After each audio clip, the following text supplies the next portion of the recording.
नमस्कार विद्यार्थी मित्रांनो, आपण मागील पाठात इतिहासाच्या साधनांचा सविस्तर अभ्यास केला. यामध्ये इतिहासाची भौतिक साधने, लिखित साधने व मौखिक साधने या तिन्ही प्रकारच्या साधनांचा सविस्तर अभ्यास केला. आता आपल्याला शिवपूर्वकालीन भारत हा पाठ शिकण्यास सुरुवात करायची आहे. शिवपूर्वकालीन भारत म्हणजेच शिवाजी महाराजांच्या जन्मापूर्वीचा भारत. शिवरायांनी स्वराज्य स्थापन करण्यापूर्वी भारतात अनेक राजसत्ता अस्तित्वात होत्या. या राजसत्तांविषयीची सविस्तर माहिती आपल्याला या पाठात बघायची आहे. सर्वप्रथम आज आपण शिवपूर्वकालीन भारतातील काही प्रमुख राजसत्तांविषयीची माहिती शिवपूर्वकालीन राजसत्ता या उपघटकात घेऊया.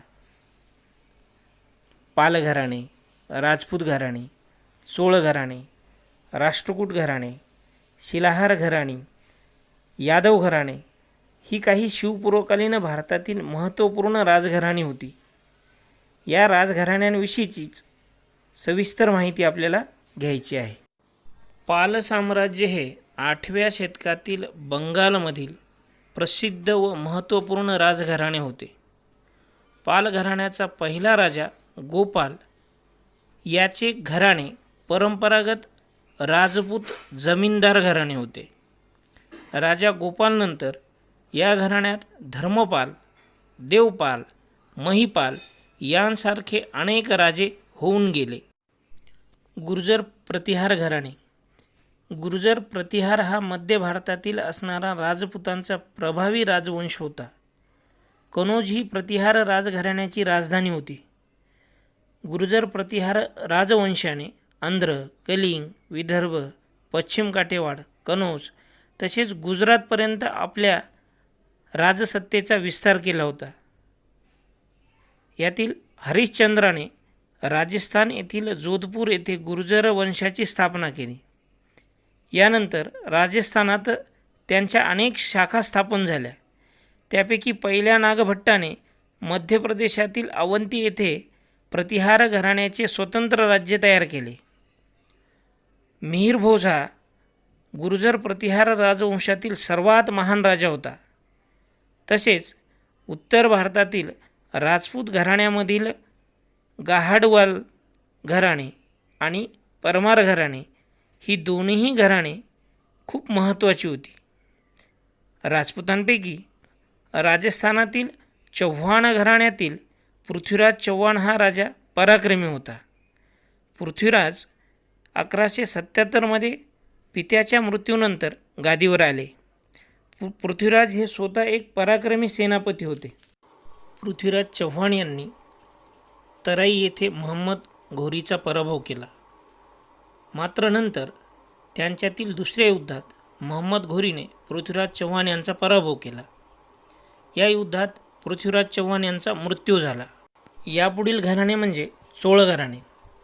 तामिळनाडूमधील चोळ घराणे त्या काळी अस्तित्वात होते आणि या घराण्यातील राजराज हा राजा व राजेंद्र पहिला हे दोन्ही राजे तितकेच महत्त्वाचे होते.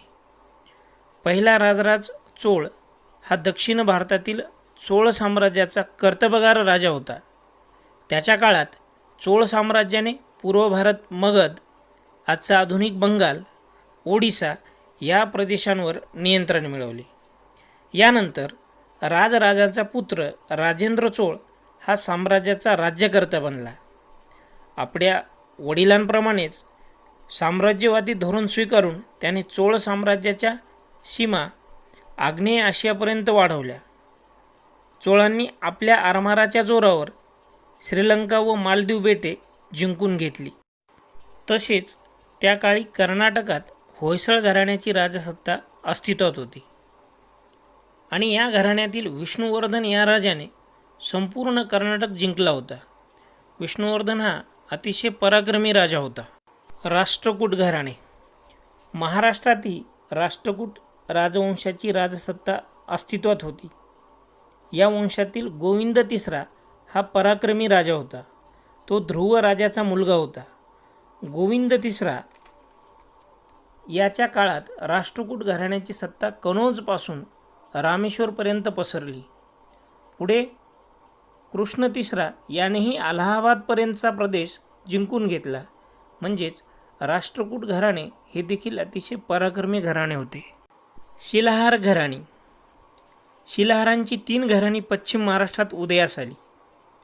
पहिले घराणे उत्तर कोकणात ठाणे व रायगड या जिल्ह्यांवर राज्य करीत होते. त्यांची राजधानी पुरी येथे म्हणजेच सध्याची रायगड जिल्ह्यातील राजपुरी येथे होती. अरबी समुद्रावर या घराण्याचे वर्चस्व होते. दुसरे घराणे दक्षिण कोकणात राज्य करीत होते. त्यांची राजधानी बल्लीबकण येथे म्हणजेच सध्याचे रत्नागिरी जिल्ह्यातील खारेपाटण येथे होती.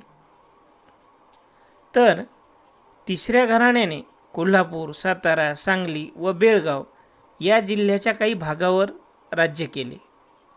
त्यांची राजधानी वडिवाड येथे होती. एकाच वेळी या सत्ता वेगवेगळ्या प्रदेशांवर राज्य करीत होत्या. शिलाहार घराणी देखील अतिशय प्रसिद्ध घराणी आहेत. आपल्याला अभ्यासाची शेवटची राजसत्ता म्हणजे यादव घराणे. विद्यार्थी मित्रांनो, शिवपूर्वकालीन भारतात सर्वात वैभवशाली आणि शेवटची राजवट ही यादवांची होती. या वंशातील पहिला ऐतिहासिक पुरुष दृढप्रहार हा होता आणि 12व्या शतकाच्या अखेरीस या वंशात 5वा भिल्लम हा बलाढ्य राजा उदयास आला. त्याने प्रबळ झालेल्या कलचुरींचा पराभव करून चालुक्यांच्या साम्राज्याचा बराचसा भाग काबीज केला आणि आपल्या राज्याची दक्षिण सीमा कृष्णा नदीपलीकडे नेली. नंतर त्याने आपली राजधानी औरंगाबादजवळील देवगिरी म्हणजेच दौलताबाद येथे नेली आणि तिथे स्वतःचा राज्याभिषेक करून घेतला. यादवांचा काळ हा मराठी भाषा व साहित्याचा सुवर्णकाळ मानला जातो. याच काळात महानुभाव व वारकरी संप्रदायाचा उदय झाला. विद्यार्थी मित्रांनो, पण शिवपूर्वकालीन विविध राजसत्तांचा सविस्तर अभ्यास केला. त्यामध्ये पाल घराणे, गुर्जर प्रतिहार घराणे, राजपूत घराणे, चोळ घराणे, राष्ट्रकूट घराणे, शिलाहार घराणे व यादव घराणे या राजसत्तांविषयीची सविस्तर माहिती घेतली.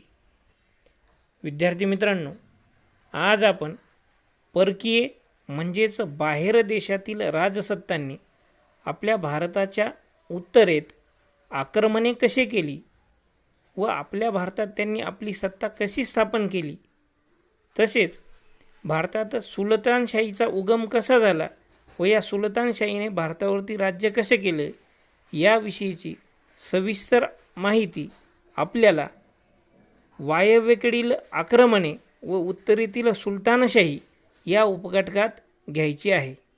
चला तर अभ्यासूया वायव्येकडील आक्रमणे व उत्तरेतील सुलतानशाही. वायव्येकडील आक्रमणे. शिवपूर्व काळात महाराष्ट्रात जरी राष्ट्रकूट, शिलाहार, यादव अशा स्थानिक राजघराण्यांची सत्ता असली तरी उत्तरेत मात्र वायव्येकडून आलेल्या आक्रमकांनी म्हणजेच देशाबाहेरील राज्यांनी तेथील स्थानिक सत्तांना जिंकून आपले राज्य निर्माण केले होते. दरम्यानच्या काळात मध्यपूर्वेत अरबांचा उदय झाला होता. त्यांना आपले साम्राज्य वाढवायचे होते म्हणून त्यांनी आपली स्वारी भारताकडे वळवली. 8व्या शतकामध्ये मोहम्मद बिन कासिम या अरबाच्या सेनापतीने भारताच्या सिंध प्रांतावर स्वारी केली. कारण त्यावेळी इराणचा राजा अल हजाज याच्या जहाजांना समुद्रातील चाचे म्हणजेच समुद्रातील चोर लुटत असत. समुद्रातील ते क्षेत्र सिंधचा राजा दाहिर याच्या राज्यात होते. त्यामुळे हजाजला वाटले की या लुटीमागे दाहिरचा हात असावा.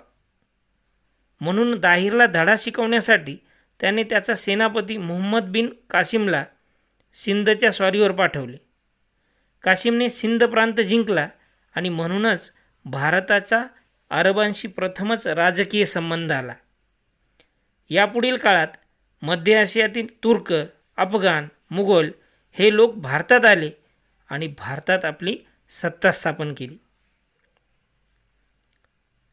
इसवी सनाच्या 11व्या शतकात भारतावर तुर्कांची आक्रमणे होऊ लागली. ते आपल्या सत्तेचा विस्तार करत भारताच्या वायव्य सरहद्दीपर्यंत पोचले. यात प्रामुख्याने अफगाणिस्तानातील गझनीचा सुलतान महम्मद हा होता. त्याचा जन्म अफगाणिस्तानातील गझनी या छोट्याशा गावात झाला होता. महम्मद गझनी हा धर्मवेडा व महत्त्वाकांक्षी होता. त्याने 1001 ते 1027पर्यंत हिंदुस्थानावर 17 वेळा स्वाऱ्या केल्या होत्या. त्याने पहिल्या स्वारीत जयपालचा पराभव करून सिंधूच्या पश्चिमेकडील सर्व मुलूक जिंकला होता. त्याने मुलतान, अटक, स्थानेश्वर, मथुरा, कनौज, सोरटी सोमनाथ या ठिकाणांवर स्वाऱ्या करून तेथील इमारती व मंदिरे उद्ध्वस्त केली होती व भारतातील हजारो कोटीची संपत्ती लुटून नेली होती आणि पंजाब जिंकून घेतला होता. बख्त्यार खलजी याने तर जगप्रसिद्ध नालंदा विद्यापीठातील समृद्ध ग्रंथालय जाळून टाकले. उत्तरेकडील सुलतानशाही इसवी सन 1175 ते 1178 अफगाणिस्तानमधील घुर येथील सुलतान मोहम्मद घोरी याने भारतावर आक्रमणे केली. मोहम्मद घोरी व पृथ्वीराज चव्हाण यांच्यात 2 युद्धे झाली. पहिल्या युद्धात पृथ्वीराज चव्हाण जिंकले तर दुसऱ्या युद्धात मात्र मोहम्मद घोरी जिंकला. त्याने सर्व प्रदेश आपल्या ताब्यात घेतला. तसेच घोरीने दिल्लीचा राजा जयचंद याचाही पराभव केला. घोरीने आपण जिंकून घेतलेल्या प्रदेशाचा कारभार पाहण्यासाठी कुतुबुद्दीन ऐबक याची नेमणूक केली आणि तो गझनीला निघून गेला.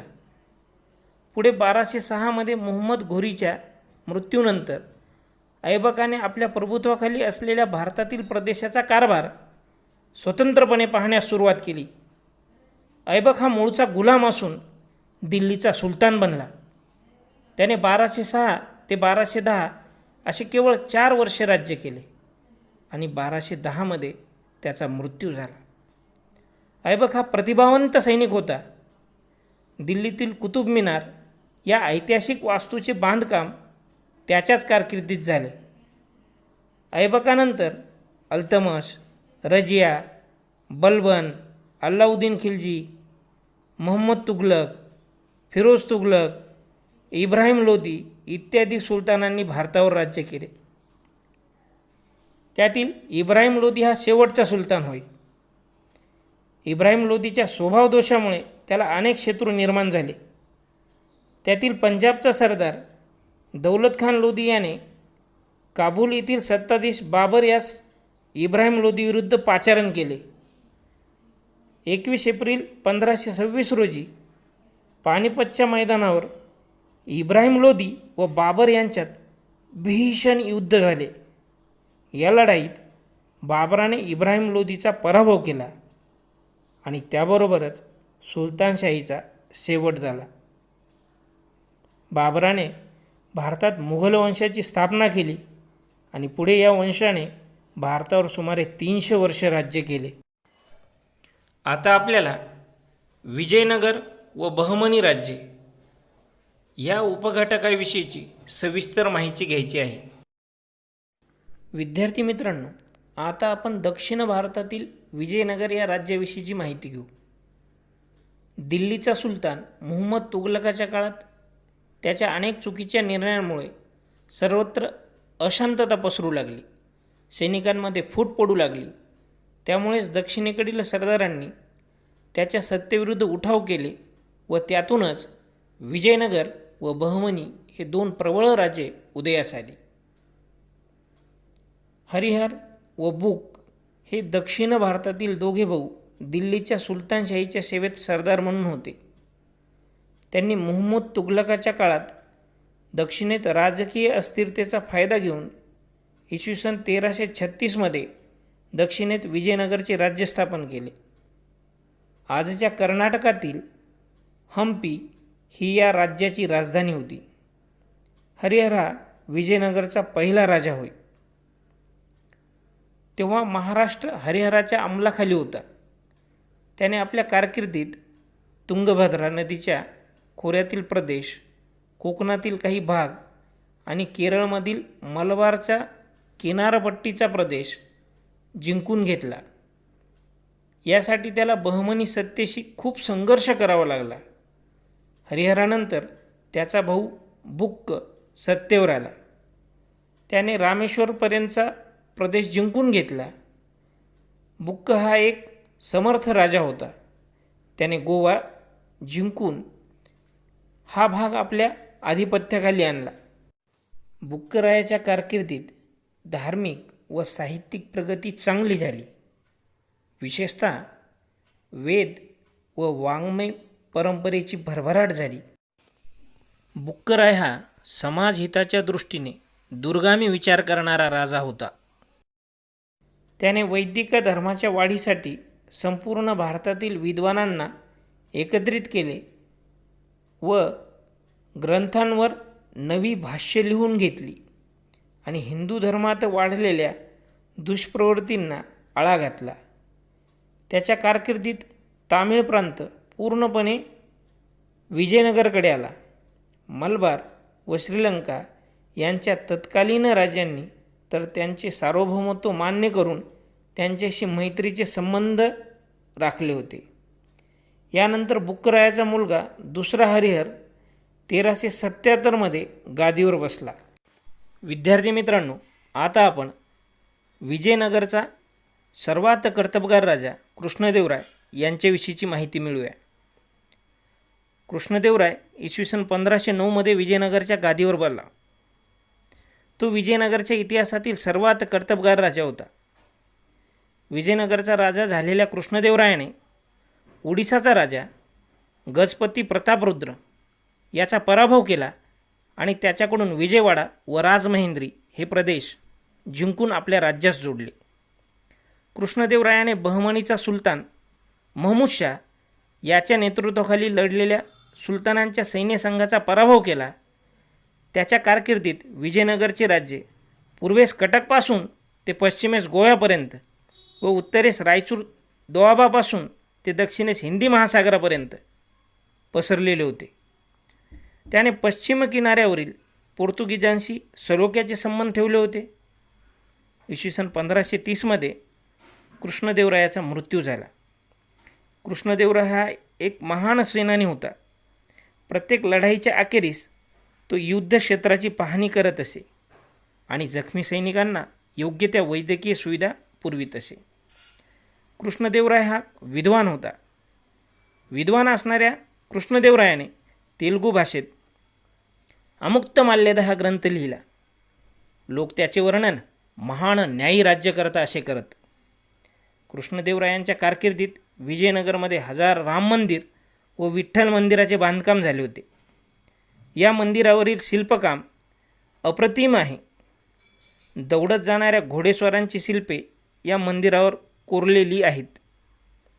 कृष्णदेवरायांनी शेतीकडे विशेष लक्ष दिले होते. त्यांनी शेती सुधारणा करून मुबलक पाणी पुरवठ्यासाठी धरणे व पाटबंधारे बांधले होते. कृष्णदेवरायानंतर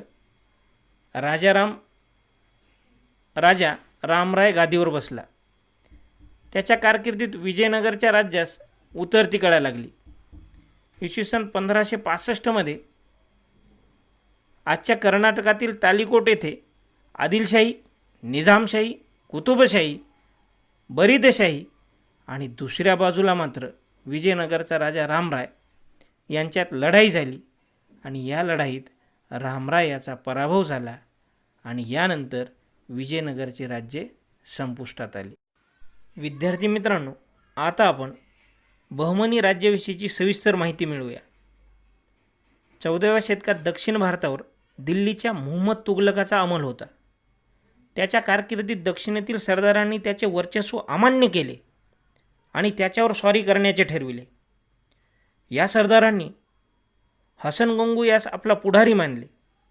या सरदारांचा पुढारी हसन गंगू याने तुघलकाच्या सैन्याचा पराभव केला आणि 3 ऑगस्ट 1345 बहमनी राज्याची स्थापना केली. हसन गंगू हाच बहमनी राज्याचा पहिला सुलतान झाला. कर्नाटकातील गुलबर्गा ही त्याच्या राज्याची राजधानी होती. हसन गंगूने आपली राजधानी दौलताबादहून गुलबर्ग्यास नेली. राज्यात सर्वत्र स्थिरस्थावर करून त्याने स्थानिक बंडे शमविली. त्यापैकी बहुतेक मोहिमेचे त्याने स्वतः नेतृत्व केले. 1-2 पराभव वगळता उर्वरित मोहिमात त्याने विजय मिळविला. त्याने प्रशासनाच्या सोयीसाठी राज्याची 4 भागात विभागणी केली आणि प्रत्येकावर स्वतंत्र अधिकारी नेमला आणि तो 11 फेब्रुवारी 1358 मरण पावला. यानंतर आपण बहमनी राजाचा वजीर महमूद गावाण याच्याविषयीची माहिती मिळूया. महमूद गावाणचे पूर्ण नाव निजामुद्दीन महमूद गिलानी उर्फ महमूद गावाण असे होते. त्याचा जन्म इराणमधील गावा या गावी झाला. महमूद गावाण हा बहमनी राजाचा वजीर आणि उत्तम प्रशासक होता. त्याने राज्यकारभारात हिंदू मुसलमान हा भेदभाव केला नाही. योग्य गुणी लोकांना संधी देऊन अधिकारपदे बहाल केली. राजकीय विस्तार व प्रशासकीय सुधारणांबरोबरच त्याने सांस्कृतिक क्षेत्रात लक्षणीय प्रगती केली. बरोबरच त्याने जमिनीची मोजणी करून त्यानुसार महसुलाचा दर निश्चित केला. अशा प्रकारे त्याने जमीन महसूल व्यवस्थेत सुधारणा करून राज्यास आर्थिक सामर्थ्य प्राप्त करून दिले. सैनिकांना जहागिरीऐवजी रोख पगार देण्यास सुरुवात करून सैन्यामध्ये शिस्त आणली. महमूद हा विद्याप्रेमी होता. त्याला गणित आणि वैज्ञानिक विषयातील ज्ञान होते. त्याचा स्वतःचा ग्रंथसंग्रह होता. त्याने बिदर येथे अरबी व फारसी विद्यांचा अभ्यासासाठी मदरसा स्थापन केली. बहमनी राज्याची शकले. यामध्ये आपण बहमनी राज्याची विभागणी कशी झाली ते अभ्यासूया. महमूद गावांच्या कारकिर्दीत बहमनी राज्य भरभराटीस आले होते. त्याच्यानंतर मात्र बहमनी सरदारांमध्ये फूट पडली. त्यांच्यात गटबाजी सुरू झाली व संघर्ष वाढला. त्यामुळे बहमनी राज्य कमजोर झाले. तसेच कृष्णदेवराय व महमूद शहा यांच्यात झालेल्या संघर्षाचा बहमनी राज्यावर वाईट परिणाम झाला. विविध प्रांतातील अधिकारी सुलतानाचे न ऐकता स्वतंत्रपणे वागू लागले. त्यामुळे बहमनी राज्याचे तुकडे झाले. बहमनी साम्राज्य सुमारे 150 वर्षे टिकले. त्यानंतर मात्र त्याची फाळणी झाली आणि विशेष म्हणजे बहमनी साम्राज्यातील 5 सरदारांनी बंड करून बहमनी साम्राज्याची विभागणी करून ते आपापसात वाटून घेतले. या संघर्षातून बहमनी राज्याची 5 शेकले म्हणजेच 5 तुकडे झाले आणि ते म्हणजेच वऱ्हाडची इमादशाही, बिदरची बरीदशाही, अहमदनगरची निजामशाही, विजापूरची आदिलशाही आणि गोवळकोंड्याची कुतुबशाही. विद्यार्थी मित्रांनो, आज आपण विजयनगर व बहमनी राज्याविषयीची सविस्तर माहिती घेतली. मुघल सत्तेची स्थापना कशी झाली, मुघल सत्तेचा विस्तार कसा झाला आणि मुघल सत्तेशी कोणी कोणी संघर्ष केला याविषयीची सविस्तर माहिती बघूया. चला तर अभ्यासूया मुघल सत्ता. इसवी सन 1526 दिल्ली येथील सुलतानशाही संपुष्टात आली. तेथे मुघल सत्तेची स्थापना झाली. बाबर हा मुघल सत्तेचा संस्थापक होय. तो मध्य आशियातील सध्याच्या उझबेकिस्तानमध्ये असलेल्या फरघाना राजाचा राजा होता. भारतातील संपत्ती संबंधीचे वर्णन त्याने ऐकलेले होते, म्हणून त्याने भारतावरील स्वारीची आखणी केली. दिल्लीमध्ये त्यावेळी इब्राहिम लोधी हा सुलतान राज्यकारभार करत होता. सुलतानशाहीतील पंजाबच्या प्रदेशात दौलत खान लोधी हा प्रमुख अधिकारी होता. इब्राहिम लोधी आणि दौलत खान लोधी यांच्या संबंधामध्ये संघर्ष निर्माण झाला. दौलत खानाने भारतावर आक्रमण करण्यासाठी बाबराला निमंत्रित केले. ही संधी साधून बाबराने भारतावर आक्रमण केले. बाबराच्या आक्रमणास प्रतिकार करण्याकरिता इब्राहिम लोधी सैन्य घेऊन निघाला आणि 21 एप्रिल 1526 या दिवशी पानिपत या ठिकाणी त्याची बाबराबरोबर लढाई झाली. या लढाईमध्ये बाबराने भारतात प्रथमच तोफखान्याचा प्रभावी उपयोग केला. त्याने इब्राहिम लोधीच्या सैन्याचा पराभव केला. ही पानिपतची पहिली लढाई होय. या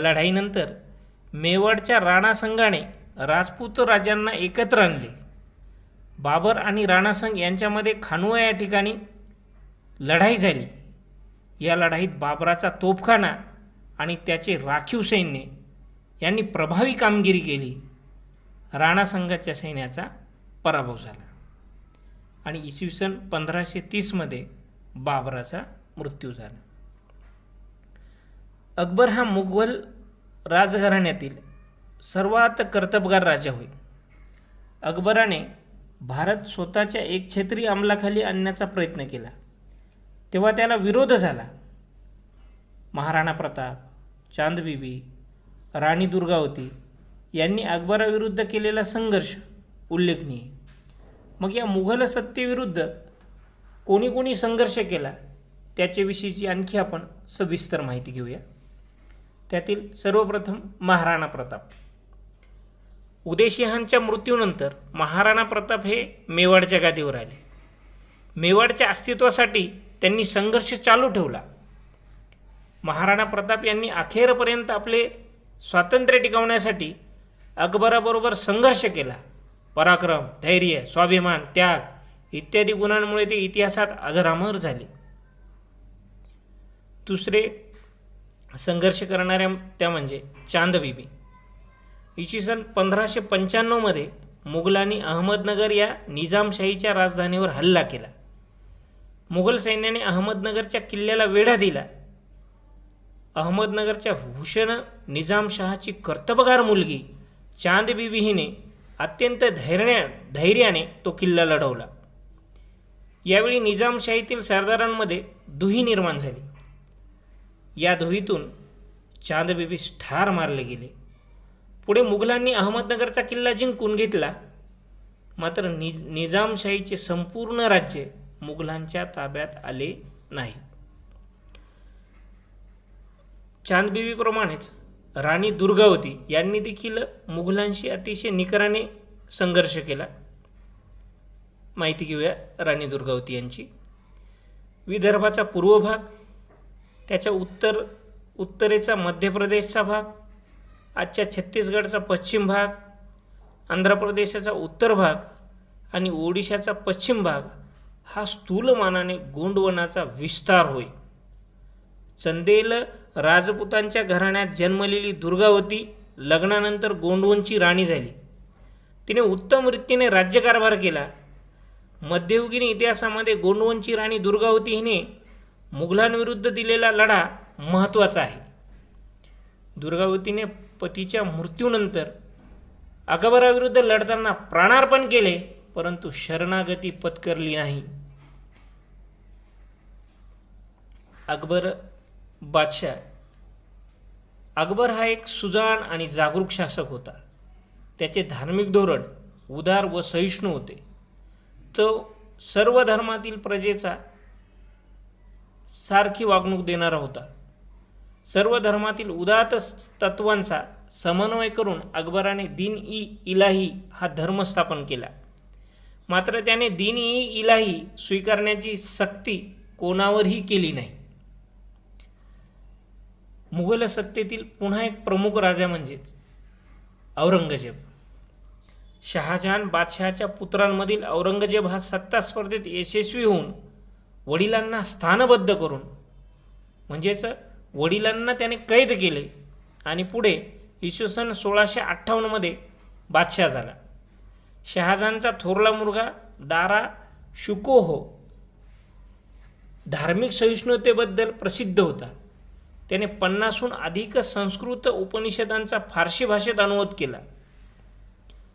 औरंगजेब बादशाह झाला त्यावेळी मुघल साम्राज्य हे उत्तरेस काश्मीरपासून ते दक्षिणेस अहमदनगरपर्यंत आणि पश्चिमेस काबूलपासून पूर्वेला बंगालपर्यंत पसरलेले होते. यावरून आपल्याला मुघल सत्तेचा विस्तार लक्षात येतो. औरंगजेबाने आपल्या कारकिर्दीत पूर्वेकडील आसाम, दक्षिणेतील विजापूरची आदिलशाही व गोवळकोंड्याची कुतुबशाही नष्ट करून त्यांचे प्रदेश साम्राज्याला जोडले. औरंगजेब मुघल सत्तेचा बादशाह झाल्यानंतर त्याला अनेकांशी संघर्ष करावा लागला. त्यातच अहोम, शीख, राजपूत व मराठे यांनी औरंगजेबाशी दीर्घकाळ संघर्ष केला.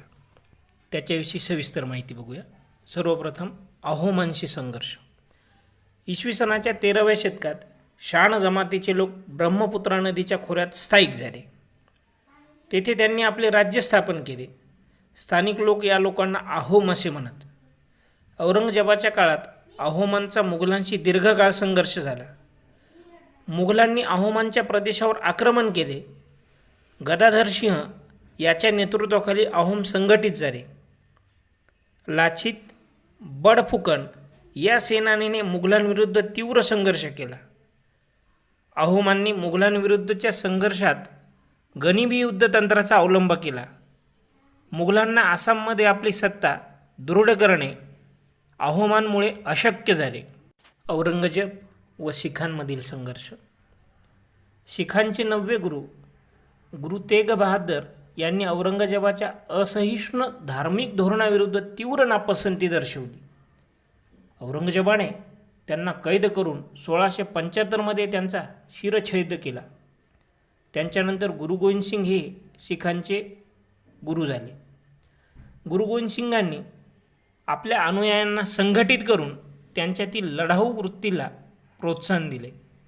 लढाऊ शीख तरुणांचे एक दल उभे केले, त्यास खालसा दल असे म्हणतात. आनंदपूर हे त्यांचे प्रमुख केंद्र होते. औरंगजेबाने शिखांविरुद्ध सैन्य पाठवले. त्याच्या फौजांनी आनंदपूरवर हल्ला चढवला. त्यावेळी शिखांनी प्रखर झुंज दिली, परंतु त्यांना यश आले नाही. यानंतर गुरु गोविंद सिंग दक्षिणेत आले आणि इसवी सन 1708मध्ये नांदेड मुक्कामी त्यांच्यावर हल्ला झाला.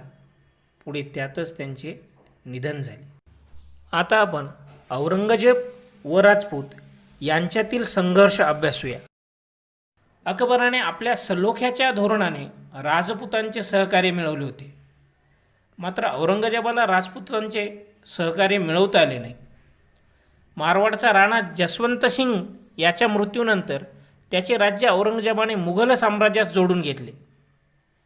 दुर्गादास राठोड याने जसवंत सिंगाचा अल्पवयीन मुलगा अजित सिंह याला मारवाडच्या गादीवर बसवले. दुर्गादास राठोडने मुघलांविरुद्ध मोठा संघर्ष केला. दुर्गादासाचा हा प्रतिकार मोडून काढण्यासाठी औरंगजेबाने राजपुत्र अकबर याला मारवाडमध्ये पाठवले. परंतु झाले काय? राजपुत्र अकबर हा स्वतः राजपुतांना जाऊन मिळाला आणि त्याने औरंगजेबाविरुद्ध बंड पुकारले. या बंडात महाराष्ट्रातील मराठ्यांची मदत घेण्याचा प्रयत्न झाला. दुर्गादास राठोड यांनी मारवाडच्या अस्तित्वासाठी मुघलांविरुद्धचा हा संघर्ष चालूच ठेवला. मुघलांचा सत्ता विस्तार हा संपूर्ण भारतभर होता, परंतु मराठ्यांनी मात्र औरंगजेबाशी दीर्घकाळ संघर्ष केला. आता औरंगजेब व मराठ्यातील संघर्ष आपण अभ्यासूया. महाराष्ट्रात शिवाजी महाराजांच्या नेतृत्वाखाली स्वराज्याची स्थापना झाली. त्यांना स्वराज्य स्थापना करण्याच्या या प्रयत्नामध्ये इतर शत्रूंबरोबरच मुघलांशी संघर्ष करावा लागला. त्यांच्या मृत्यूनंतर संपूर्ण दक्षिण भारत जिंकून घेण्याच्या हेतूने औरंगजेब दख्खनमध्ये दाखल झाला. परंतु मराठ्यांनी औरंगजेबाशी तीव्र संघर्ष केला आणि आपले स्वराज्य जे या स्वराज्याचे स्वातंत्र्य त्यांनी कायम रक्षून ठेवले. हा जो संघर्ष आहे मराठ्यांचा आणि औरंगजेबामधील संघर्ष, हा संघर्ष आपण विस्ताराने पुढील काही घटकांमध्ये अभ्यासणारच आहोत. तुर्तास आज आपण आजच्या या उपघटकामध्ये मुघल सत्तेचा विस्तार, मुघल सत्तेशी कोणी कोणी संघर्ष केला याबद्दलची सविस्तर माहिती अभ्यासली. आता पुढील व्हिडिओमध्ये आपण आपल्या भारतातील धार्मिक समन्वय कसा होता याबद्दलची सविस्तर माहिती बघणार आहोत. धन्यवाद.